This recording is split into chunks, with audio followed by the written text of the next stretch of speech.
I'm going to get up in front of his face, and I'm going to touch the inside of his mouth with the stick, and when I do, he should slam his jaw shut. It should make a lot of noise. You guys should be impressed. That's what we're going for here. Now, his eyes are at the top of his head facing the sides. He cannot see right in front of his face, so that's what I'm going to try and take advantage of. Oh! Okay. Now, you guys ever see those horse shows where the horse jumps over into the stands? Yeah. It's a very short fence, front row, okay? Pay attention. Come here.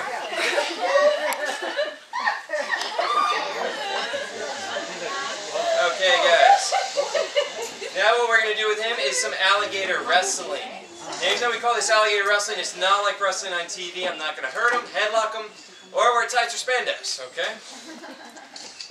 Alright, so what is alligator wrestling then?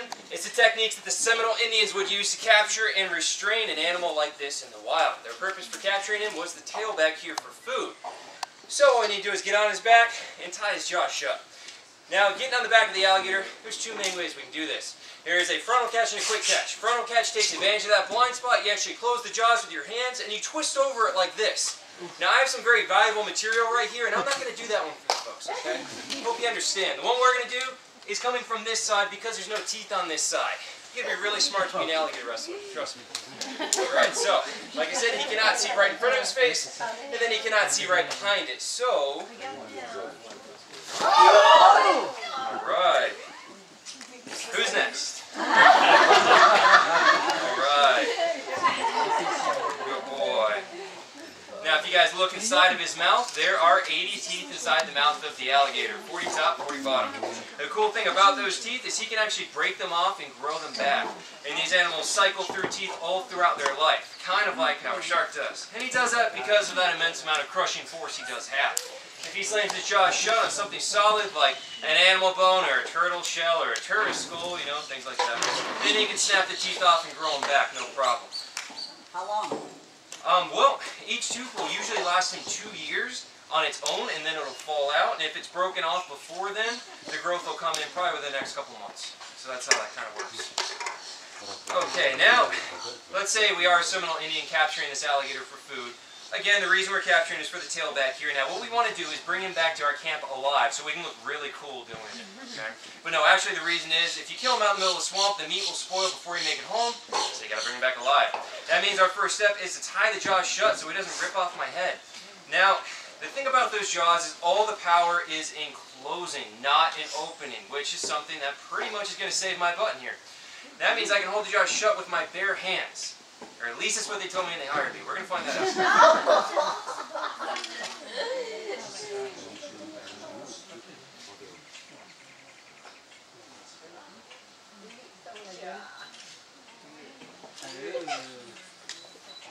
Okay. Nice and gentle. Also, when I'm handling this animal, I try and do everything as nice and comfortably towards the animal as I can. The more comfortable I make him, usually the more comfortable he tries to make me. Okay? I do try and make sure I don't hurt him or cause him any undue stress or anything like that. In fact, I can't really hurt him because I'm just a little frail person and he's a dinosaur. So, now that we're at this point, we do need to tie that rope around the jaws. And since, well, I'm in here by myself, this is where it gets tricky. You need a way to hold the jaws shut without using your hands since you needed 2 hands to tie the knot on the rope. So how are we going to hold the jaws shut if not with our hands? What do you guys think? Your chin, that's right. You hold the jaws shut between your chin and your chest, allowing your hands to be free. Apparently, someone somewhere thought it was a brilliant idea to put the alligator's teeth against your throat and then let go of the jaws. Yeah, we're going to see how that's going to work out. Okay, if you want to get a photo of this, wait till you see my arms are out to the side, or there's a spray of blood or something like that.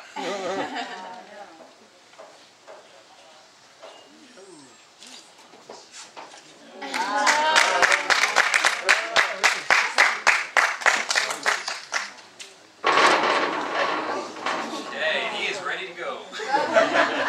Alright, now when we look at the back of an alligator, they do have those big bumps and ridges down their back side. Those things all down the back are actually made of solid bone and what we call osteoderm, which literally means bone skin in Latin. This all acts like armor plating down his back. Now if we were to look right behind the eyes, the ears are located right there and right there. Hopefully you guys can see. If not, I'm sorry, there's not much I can do. Because yeah, he is getting a little antsy on me. That's a pretty sound, right? Hey guys, you know that sound just means that he loves me, right? That's how they show affection. No, that's not it. Okay. That means that he does want to kill me. Okay. So that means I'm going to go ahead and try and move on to the last trick that I'm going to do because it's also the most dangerous trick. Now before I do it, let me tell you guys a little bit about myself so you don't think I'm just some dumb, crazy redneck in here, okay? I see those looks, I see them. Hey, where are you going? Come on. You know, I think I might have to turn around, folks, because he's walking away with me. Oh.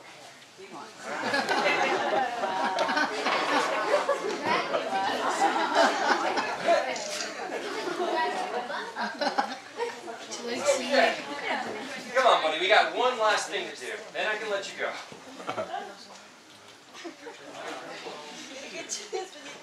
One last trick. The thing about him is when I'm on his back, if he wants to start walking away with me, he pretty much can.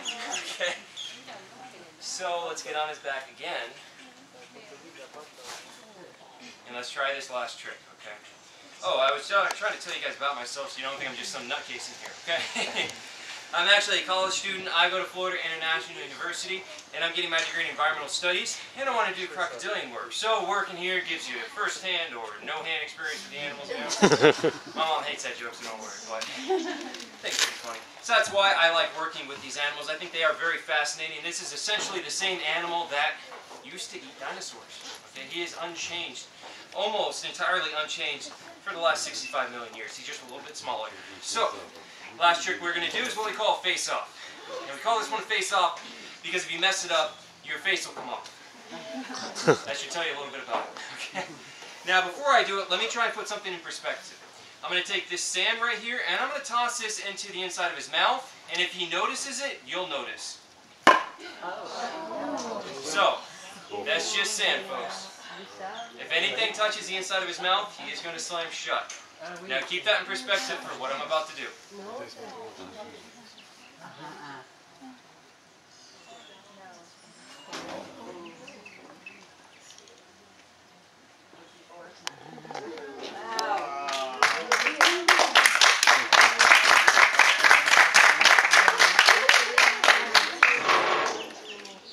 Hey, there we go. Alright, again, just a little bit of sand. Oh, he didn't go for it that time. It's because I hit the side. But I'm not going to try that again. We're good. Yeah? I'm good. I know you're good. Alright, guys. So now, when I first started working with these animals, the first time you get on the back of an alligator, it's a very proud moment. You're like, yeah, I'm on the back of an alligator. How do I get off this thing? So getting off the alligator sometimes is a little bit tricky, too. Okay, there we go. He did okay. Now you can go back in the water. Do that. You want to come over and try and kill me? That's usually how this goes. Go your way, I'm going my way. Alright.